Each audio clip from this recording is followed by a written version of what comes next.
Tão bom açúcar, né? É muito bom. É. Mas faz um mal danado, né? Dizem que é um viciante, inclusive. Na verdade, aquilo é a cocaína. Aliás, todos são 3 pós brancos terríveis, né? Cocaína, açúcar e trigo. Tá? Essas 3 coisas mais ou menos se equivalem em termos de prejuízo para a saúde. Caramba. E procurados que nem uma loucura aí no Pois é.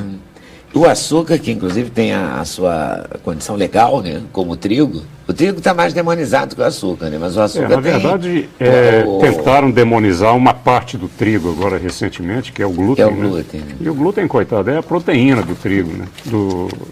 Na verdade, é a parte que você defende do trigo. Teria contraindicação em termos de saúde para pessoas que têm intolerância a ele, que não conseguem digerir, são as doenças celíacas da vida. Mas dietas que estão sendo jogadas aí no mercado, a Deus dará, a base de sem glúten e sem lactose, aí você corta exatamente as fontes de carboidrato, agem por outro caminho, né? Mas não pela retirada do glúten. E a retirada do açúcar? A proposta é o açúcar de todos os carboidratos que deseducam o eixo metabólico é talvez o pior deles, porque tem um índice glicêmico muito elevado, quer dizer, ele cai na corrente sanguínea com muita velocidade depois que você ingere. O poder de alterar a concentração de açúcar, de glicose do sangue de um indivíduo que acabou de comer um doce, qualquer coisa que contém açúcar, é muito grande. Isso deseduca o eixo de produção de insulina, porque provoca picos de concentração de glicose muito elevados. E o pâncreas, submetido a esses picos, ele acelera o eixo de produção de insulina e o indivíduo começa a hipertrofiar essa situação. E aí passa a responder com exagero de insulina a alimentos que não têm nenhuma culpa no cartório. Quer dizer, se eu tiver um pâncreas hiperativo causado pelo consumo excessivo e frequente de açúcar, num dado momento pode acontecer de eu ter uma resposta de insulina exagerada pelo consumo de uma fruta, de um legume, que teoricamente é um carboidrato bom, de absorção lenta. Mas o fato de acelerar a produção de insulina faz com que os alimentos todos que contenham carboidrato deixem de ser classificados como bons ou ruins, todos ficam ruins, pela hipersensibilidade do pâncreas. Você acha que o açúcar deve ser eliminado? Eliminar é uma coisa complicada, porque doce é bom, né? É sedutor, é bem. É sedutor, é fuga, enfim, a gente procura doce para satisfazer coisas lá no íntimo. Do ponto de vista nutricional é dispensável, mas do ponto de vista emocional talvez nem tanto.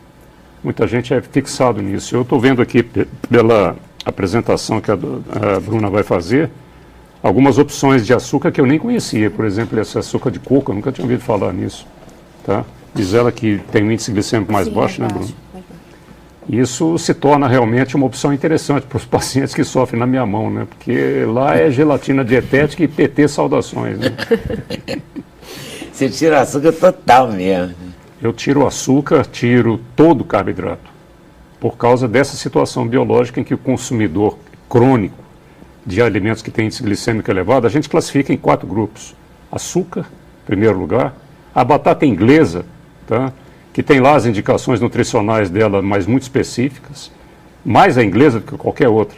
A batata baroa, inhame, batata doce, não tem tanto esse tipo de problema, mas a batata inglesa, o trigo e o leite, a lactose líquida do leite. Esses alimentos eles têm o poder de deseducar a máquina. Como eles fazem parte da rotina alimentar da maioria de nós, né, desde menino, é de se esperar que num dado momento com o pâncreas desequilibrado, você tenha que fazer um processo de reeducação pancreática, e é para isso que serve essa dieta que está voltando à moda, né? Agora, recentemente, a capa da Time fala sobre os benefícios da gordura. Eu falo isso há 40 anos. Tá? Mas parece que estão voltando a falar que realmente a dieta que tem solução, que acaba com o problema, é a dieta com baixo carboidrato, com 0 carboidrato de início e depois com baixo carboidrato à medida que você reduz a massa. Quem está se revirando no túmulo é o Dr. Atkins, né? Porque, coitado, ele foi demonizado a vida inteira, né? A imprensa mundial acabou com esse sujeito. Né? O Atkins, ele achou um caminho fantástico há muitos anos. Achou esse caminho. É claro que ele priorizava a gordura, quer dizer, diferente de hoje, porque ele liberava se vangloriava bacon, de estar 30 anos sem comer carboidrato. Não é essa a ideia hoje de fazer um 0 carboidrato. Você reeduca o pâncreas para dar carboidrato para as pessoas e pagar o preço justo por elas. Então, afastar o carboidrato da vida ninguém consegue. Mas ele foi o pioneiro nisso. Foi o pioneiro. Agora, entre o açúcar e a gordura, o pior, sem dúvida, é o açúcar. Porque, na verdade, essa gordura que a gente condena e que a gente quer se ver livre, que fica embaixo da pele, fazendo os pneuzinhos, etc., etc., ela não passa pela boca como gordura, ela passa como carboidrato. O carboidrato ingerido que você não consegue utilizar de imediato para algum fim instantâneo, que seria o abastecimento da massa muscular, ele é transformado em gordura por uma questão de economia. Então, comer gordura não engorda. O que engorda, na verdade, é comer um carboidrato vivendo uma vida sedentária. Porque você não tem onde guardar o carboidrato que você acabou de comer, porque o músculo está sempre abastecido, aí ele vai virar gordura. E aí você tem o problema de se livrar dessa gordura. Gordura é uma maneira econômica fantástica de estocar caloria no corpo. Com 1 quilo de gordura, você estoca 9.000 calorias de energia. 1 quilo de açúcar dentro do músculo guarda 4.000 calorias de energia, menos da metade. E esse quilo de açúcar prende 2 litros d'água, ele pesa 3, e a gordura só pesa 1. Então é a maneira que o corpo descobriu de estocar o que você come de carboidrato e não usa. Bom, então sorvete é o pior alimento do mundo, né? Que é gordura com açúcar. Pode fazer um mal do capeta, mas que é bom, né? É delicioso. Delicioso. A gente fica driblando, né? Tem até umas maquininhas agora que joga fruta, sai com cara de sorvete. A gente fica brincando com essas coisas, né? Tem uma máquina sacolé, né? De uva, que frita, que não frita, né? É muita loucura, assim, a coisa não mergulha na gordura, mas sai que nem batata frita. A gente fica driblando, mas no fundo o açúcar é vilão desde muito tempo, né? O açúcar é vilão desde há muito tempo. E o trigo é vilão desde que ele foi inventado. Quer dizer, a história das doenças nutricionais, de conotação nutricionais no mundo, passa pelo momento em que o homem resolveu plantar o trigo. Tá? De lá para cá surgiram diabetes, hipertensão, gota, arteriosclerose, enfim.